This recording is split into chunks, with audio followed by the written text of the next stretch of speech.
कि भारत के संविधान का और संशोधन करने वाले the constitution 128th amendment bill 2023 यानी नारी शक्ति वंदन अधिनियम 2023 को सदन में पूर्व स्थापित करने की अनुमति दी जाए।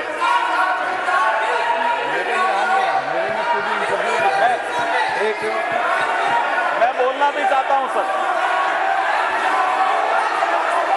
सप्लीमेंट्री बिजनेस में देखिए, बिल को अपलोड, सप्लीमेंट्री बिजनेस में देखिए, बिल को अपलोड कर दिया गया है। नई टेक्नोलॉजी है संसद की, और नई टेक्नोलॉजी में आप इसमें देख ले, अपलोडेड भी है, बिल अपलोडेड भी कर दिया है, है। अपलोडेड भी है। अध्यक्ष जी, मैं कुछ बोलना चाहता हूं। अध्यक्ष जी, नई टेक्नोलॉजी है संसद में, आप इसको चलाइए, इसमें बिल लोड कर दिया गया है। आप बिल अपलोडेड भी है। मैं बोलना चाहता हूं अध्यक्ष जी, कुछ बोलना चाहता हूं। अध्यक्ष जी,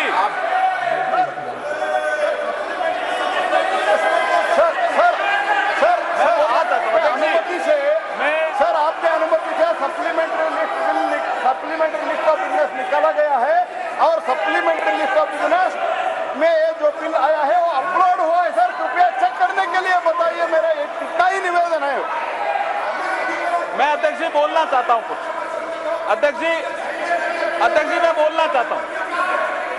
अध्यक्ष जी, इस महत्वपूर्ण दिवस के अवसर पर आपने मुझे बोलने का अवसर दिया, मैं आपका आभार प्रकट करता हूं। कर दिया ना आपने, ये अपलोड है अपलोड है साहब, बता दें बिल अपलोडेड है। Gaurav ji, you can see the bill, आप इसमें अपलोड है बिल। अधिरंजन जी, ये अपलोड है। मैं अध्यक्ष जी, मैं कॉन्स्टिट्यूशन 128th अमेंडमेंट बिल 2023 के संबंध में कुछ तथ्य सदन के समक्ष रखना चाहता हूं। ये महिला सशक्तिकरण से संबंधित बिल है। इस बिल के माध्यम से हम आर्टिकल 239AA, 330A और 332A और 334A इनमें संशोधन कर रहे हैं संविधान में। अध्यक्ष जी, 239AA के माध्यम से 33% सीटें national capital territory of Delhi के लिए महिलाओं के लिए रिजर्व होगी। आर्टिकल 330A के माध्यम से तो reservation of seats for SC/ST in house of people इसमें मैं आपको बता रहा हूँ कौन से उसमें है। आर्टिकल 332A है, इस आर्टिकल में है।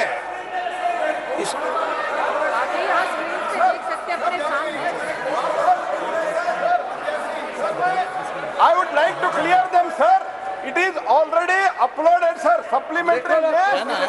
It is already uploaded, sir. We are able to see it. We are able to. Why they are not able to see it? Whether they are opposing the Mahila reservation bill, let them clarify, sir. It is there, sir. Let them understand, sir. It is already there. ये तो है, sir, already. ए मेरे अभी जो इधर रखा है tab, ये टैब में आ रहा है। You please try to understand the technology. हम आज भारत में डिजिटल इंडिया की बात करें। चेक करा दो गौरव जी, चेक करा दो कृपया, चेक करिए please, check mister Gaurav. Digital console में एसएमएस में भी है, चेक। ये मेरी स्क्रीन पर दिख रहा है, तो आप सबकी स्क्रीन पे दिख रहा है। आप एक मिनट देख लो। सबके डेस्क पे है, उनको रिवाइज लिस्ट ऑफ बिजनेस में देखिए, रिवाइज लिस्ट ऑफ अर्जुन जी, आप कंटिन्यूस कीजिए। ठीक, अध्यक्ष जी इनको शांत कराइए। आप तो कंटिन्यूस कीजिए। अध्यक्ष जी, इतना महत्वपूर्ण बिल है, महिला सशक्तिकरण से संबंधित महत्वपूर्ण। अधिरंजन जी सुनिए, 2 मिनट सुनिए, मैं वही बोल रहा हूं। अध्यक्ष जी, the constitution 128th amendment bill 2023 it's a very important amendment, it's a very important bill. Adhir Ranjan ji सुनिए थोड़ा। आर्टिकल 239AA हम इसमें इंसर्ट कर रहे हैं, जिसके माध्यम से 33% महिलाओं को रिजर्वेशन मिलेगा। किसमें? The national capital territory of Delhi. उसके बाद हम आर्टिकल 330A में अमेंडमेंट कर रहे हैं, जिसके माध्यम से लोकसभा में reservation of seats for schedule caste and schedule tribe जो प्रावधान पहले से है, उसी में ही हम 33% महिलाओं के आरक्षण की बात कर रहे हैं। उसी में हम 33% महिलाओं के आरक्षण की बात कर रहे हैं। एक आर्टिकल 332 है जिसमें रिजर्वेशन जो दिया हुआ इसमें असेंबलीज के लिए, उसमें भी स्टेट लेजिस्लेटिव असेंबली में 33% महिलाओं के लिए आरक्षण की व्यवस्था कर रहे हैं। ये बहुत इंपॉर्टेंट बिल है। और फिर आर्टिकल 334A में एक नया हम क्लॉज जोड़ रहे हैं, जिसके माध्यम से इस महिला रिजर्वेशन की जो अवधि होगी वो 15 साल के लिए होगी। उसकी यदि बढ़ाना होगा तो संसद इसको अधिकार होगा वो बढ़ाने का। मैं इसके माध्यम से कहना चाहता हूं, आपको एक समझाना चाहता हूं धीरजन जी। अभी जैसे 543 नंबर है, it is already there in the you can see in the supplementary list of the business. You can see in the supplementary list of the business.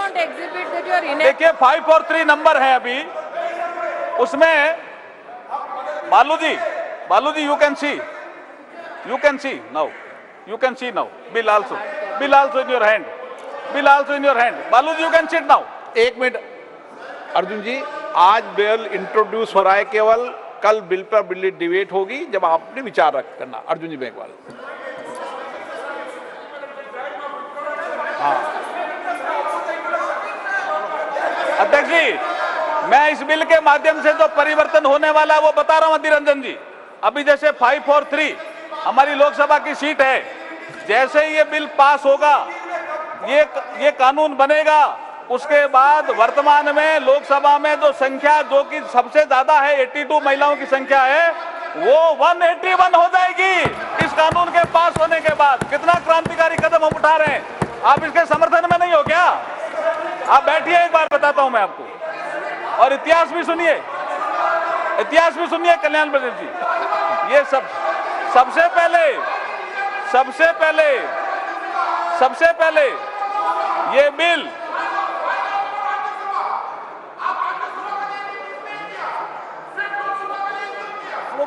Rajya Sabha में भी करेंगे हम। अब आप सुनिए कल्याण जी, राज्यसभा में भी लाएंगे। देखिए सबसे पहले ये बिल, मैं इतिहास बता रहा हूं इसका। सबसे पहले ये बिल सितंबर 96 देवेगौड़ा जी के समय आया, वो भी 11वीं लोकसभा में। उसके बाद दिसंबर 98 में माननीय अटल बिहारी वाजपेयी की जब सरकार थी तब आया, वो 12वीं लोकसभा में। उसके बाद दिसंबर 99 में अटल जी की सरकार थी, तब फिर आया 13वीं लोकसभा में। और ये जिसका जिक्र कर रहे हैं डॉक्टर मनमोहन सिंह जी के समय जो बिल आया, वो लोकसभा में नहीं आया, वो आया मई 2008 में राज्यसभा। यही यहां से षड्यंत्र की बू आती। और राज्यसभा में आने के बाद ये डिपार्टमेंट रिलेटेड स्टैंडिंग कमेटी में गया, और वहां ये बिल जब रिपोर्ट आई तो मार्च 2010 में 9 मार्च 2010 में राज्यसभा ने इसको पास किया। उसके बाद राज्यसभा ने कम्युनिकेट किया लोकसभा को, और जब रिपोर्ट किया तो लोकसभा के सेक्रेटरी जनरल जब इसको रिपोर्ट किया तो ये लोकसभा की प्रॉपर्टी बन गई। और 15वीं लोकसभा जैसे ही भंग हुई, अध्यक्ष जी, 15वीं लोकसभा जैसे ही भंग हुई 18 मई 2014 को, ये बिल भी लैप्स हो गया और इन लोगों ने पारित नहीं किया, जानबूझ के पारित नहीं किया। मैं कॉन्स्टिट्यूशन का प्रोविजन पढ़ना बताता हूँ अधिरंजन के लिए। अभी सुनिए, आप सुनिए द प्रोविजन। ये इसके बाद मैं अधिरंजन जी, देखिए आर्टिकल 107। अरे सुनो तो सही। मैं अध्यक्ष जी इसके बिल के प्रावधान में मैं देखिए माननीय अध्यक्ष महोदय, आज नई संसद के पटल पर इस नारी शक्ति वंदन विधेयक 2023 को प्रस्तुत करते हुए मुझे अपार हर्ष और गर्व की अनुभूति हो रही है। आज ये सदन नारी शक्ति को लोकसभा और राज्यसभा में 33% भागीदारी देने का साक्षी बनेगा। भारत के यशस्वी प्रधानमंत्री श्री नरेंद्र मोदी जी की सोच हमेशा से नारी को शक्ति स्वरूप मानने की रही है, और माननीय प्रधानमंत्री जी के नेतृत्व में देश में आज वुमेन डेवलपमेंट से वुमेन लेड डेवलपमेंट की ओर तेजी से कदम बढ़ा रहा है देश। आज हर क्षेत्र में, चाहे वो अंतरिक्ष हो, सेना हो, पुलिस हो, खेल जगत हो, उद्यमिता हो, व्यवसाय हो, साहित्य हो, कला हो, महिलाएं प्रभावशाली नेतृत्व करके देश को गौरवान्वित कर रही है। आज हम प्रधानमंत्री मोदी जी के नेतृत्व में नारी शक्ति वंदन विधेयक प्रस्तुत कर सच्चे अर्थों में नारी शक्ति को उनका अधिकार देने जा रहे हैं। अध्यक्ष महोदय, हमारी संस्कृति में नारी को सदैव से शक्ति स्वरूपा माना गया है। हमारे श्लोकों में भी कहा गया है, या देवी सर्वभूतेषु शक्ति रूपेण संस्थिता, नमस्ते नमस्ते नमस्ते नमो नमे। अध्यक्ष महोदय, मैं इस अवसर पर भारत के संविधान निर्माता बाबा साहब भीमराव अम्बेडकर का एक कोट आपके समक्ष प्रस्तुत करना चाहता हूं, कोट अनकोट। बाबा साहब को किसी ने पूछा कि आप किसी समाज के उत्थान की प्रगति कैसे नापते हो, व्हाट इज द पैरामीटर, कि ये समाज या देश, ये राष्ट्र उन्नति कर रहा है। तो बाबा साहब ने एक कोट कहा था, उसको मैं कोट अनकोट कह रहा हूं। उन्होंने कहा, I measure the progress of a community by the degree of progress which women have achieved, which women have achieved. महिलाएं अगर किसी देश में प्रगति कर रही है तो मैं समझता हूं कि वो समाज, वो राष्ट्र प्रगति कर रहा है, ये बाबा साहब ने कहा था। अध्यक्ष महोदय, मैं इस अवसर पर भारत के संविधान के शिल्पकार बाबा साहब भीमराव अम्बेडकर जी को इसलिए भी याद करना चाहता हूं कि 25 नवंबर 1949 को बाबा साहब ने कहा था इसी सेंट्रल हॉल में, जिसमें आज लास्ट फंक्शन हुआ, कि हम एक ऐसे युग में प्रवेश कर रहे हैं कि हम राजनीतिक क्षेत्र में तो समानता होगी, लेकिन सामाजिक और आर्थिक क्षेत्र में समानता नहीं होगी। इसको कौन दूर करेगा? आने वाली सरकारों का ये इसका काम होगा। लेकिन ये नहीं कर पाए जो सरकारें आई, लेकिन जब प्रधानमंत्री मोदी जी आए 2014 में, तो जन धन अकाउंट आया, एक महिला के अकाउंट, एक के अकाउंट नहीं, ये असमानता थी। अध्यक्ष महोदय, पीएम आवास, एक के घर कच्चा, एक के पक्का, ये असमानता थी, जिसकी ये बात अधीर रंजन की कर रहे थे। एक के घर शौचालय, एक के घर शौचालय नहीं, ये समानता थी। एक के घर बिजली, एक के घर बिजली नहीं। एक के घर गैस, एक के घर गैस नहीं। एक के घर नल से जल और एक के घर नल से जल नहीं। और मुद्रा योजना में भी, जैसे प्रधानमंत्री ने जिक्र किया, स्टैंड अप इंडिया में भी 1 लाख से 10 करोड़ तक का लोन। ये असमानता दूर करने का काम अगर किसी ने किया है तो प्रधानमंत्री नरेंद्र मोदी जी ने किया है। इसलिए ये महिलाओं को सशक्तिकरण भी करेगा और महिलाओं का उत्थान भी करेगा और ये दिशा भी देगा। इसलिए मैं इसकी अनुमति चाहता हूं आपसे। ये नारी शक्ति वंदन विधेयक भारत के विकास में नारी शक्ति की भूमिका को निर्धारित करने वाला होगा। 2047 तक के अमृतकाल में विकसित भारत के निर्माण में मील का पत्थर साबित होगा। महिला सशक्तिकरण में वुमेन लेड डेवलपमेंट को नई दिशा देने वाला होगा।